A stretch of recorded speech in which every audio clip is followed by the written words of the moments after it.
सुप्रभात प्यारे बच्चों। कक्षा 10th का एसएसटी का ज्योग्राफी का जो हमारा लेसन चला हुआ है, बड़ा ही इम्पोर्टेंट लेसन है, जिसका शीर्षक है कृषि यानी एग्रीकल्चर फार्मिंग। और अलग अलग कृषि यानी फसलों के खरीफ और रबी की फसल का हम यहाँ पर वर्णन कर रहे हैं कि खरीफ की फसल के लिए भौगोलिक परिस्थितियाँ क्या हैं, तापमान कितना है, जलवायु क्या है, मृदा कौन सी है, कौन से क्षेत्र में पैदा होती है और उत्पादन के दौरान उसमें मेहनत या श्रम कैसे होती है। इन सारी फसलों के बारे में हम इन सारी चरणों के बारे में हम पढ़ रहे थे। उसी चाहे वो फिर रेशेदार फसल हो, चाहे वो फिर कोई खाद्यान्न फसल हो, चाहे वो कोई व्यापारिक स्तर पर वाणिज्य कृषि या गहन कृषि के बारे में हमने डिस्कस किया था इससे पहले। आज हम उसी कड़ी को, उसी टॉपिक को आगे बढ़ाते हुए बात करेंगे प्रौद्योगिकी और संसाधन सुधार की, यानी कृषि के साथ साथ हमें किन सुधारों की आवश्यकता है कृषि क्षेत्र में, उनके बारे में चर्चा करेंगे। आशा है आप सबको ये चीज़ें समझ में आ रही होंगी। जैसा कि पहले भी बताया गया कि भारत में कृषि हजारों वर्षों से की जा रही है, यानी भारत एक कृषि प्रधान देश है और काफ़ी लंबे समय से कृषि की जा रही है, परंतु प्रौद्योगिकी और संस्थागत परिवर्तनों के भाव से लगातार भूमि संसाधन के प्रयोग में कृषि का विकास अवरुद्ध हो जाता है। यानी तकनीक की हमने अपना ली, जिससे क्या हो गया कि वो भूमि है उसकी उपजाऊ शक्ति कम होती जाती है तथा इसकी गति मंद हो जाती है।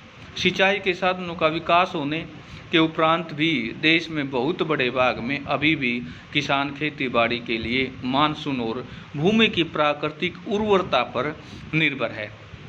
बढ़ती हुई जनसंख्या के लिए यह महत्वपूर्ण चुनौती है। 60% से अधिक लोगों को आजीविका प्रदान करने वाली कृषि में कुछ गंभीर तकनीक और संस्थागत सुधार लाने की आवश्यकता है। स्वतंत्रता के पश्चात देश में संस्थागत सुधार करने के लिए जोतों की चकबंदी, यानी एक चकबंदी का मतलब है कि एक किसान की भूमि अलग अलग जगह पर बिखरी हुई थी, उसको क्या किया, इकट्ठा करना। सहकारिता तथा जमींदारी आदि को समाप्त करने को प्राथमिकता दी गई।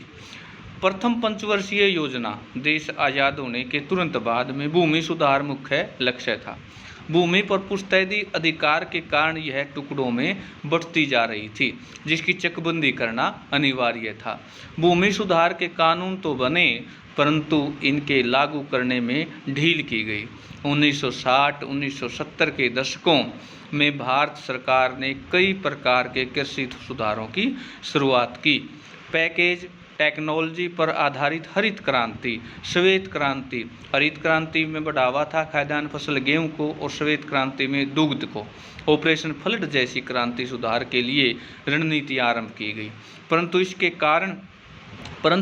कारण जो कार्यक्रम शुरू किए गए संस्थागत तकनीकी सुधारों पर इसके से बाढ़, चक्रवात, आग तथा बीमारी के लिए फसल बीमा के प्रावधान, किसानों को कम दर पर ऋण सुविधाएं प्रदान की गई। बैंकों के माध्यम से ग्रामीण बैंकों, सहकारी समितियों और बैंकों की स्थापना सम्मिलित थे। किसानों के लाभ के लिए भारत सरकार ने किसान क्रेडिट कार्ड, व्यक्तिगत दुर्घटना बीमा योजना PIS की भी शुरू की है। इसके अलावा आकाशवाणी और दूरदर्शन पर किसानों के लिए मौसम की जानकारी के बुलेटिन, कृषि कार्यक्रम प्रसारित किए जाते हैं।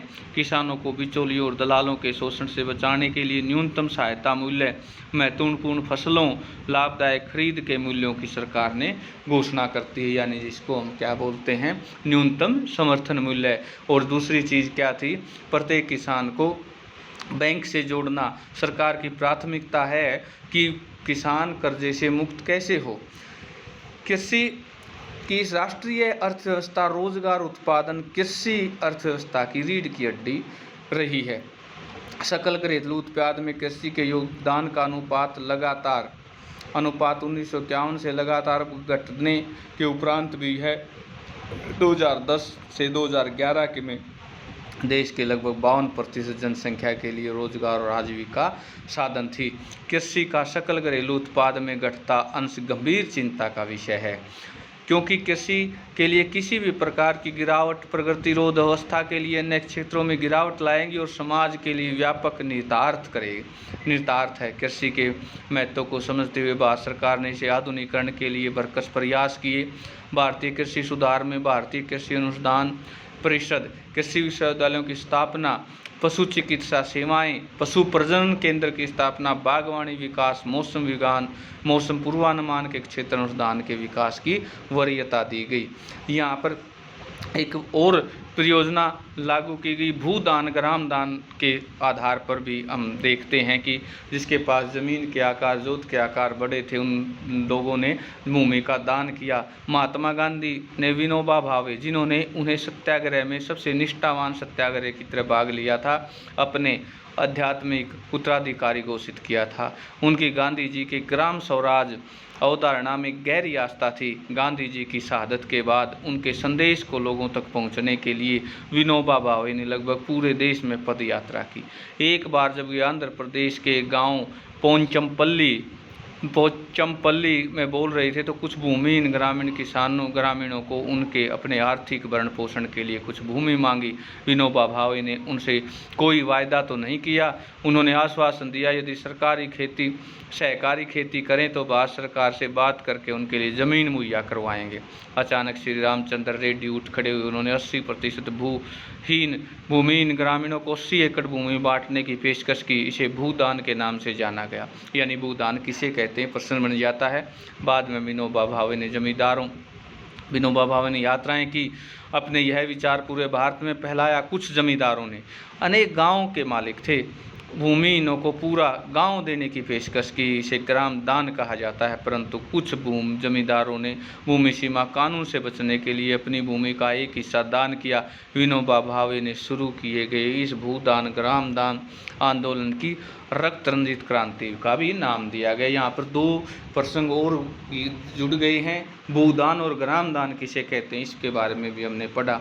तो प्यारे बच्चों, आज के लिए जो महत्वपूर्ण नोट्स बनेगा वो ये है, प्रौद्योगिकी और संस्थागत सुधार में किसानों की सहायता सरकार ने कैसे की और क्या क्या परिवर्तन आए, इस पर आप विस्तारपूर्वक नोट्स लिखेंगे, याद करेंगे। आज के लिए इतना ही, धन्यवाद।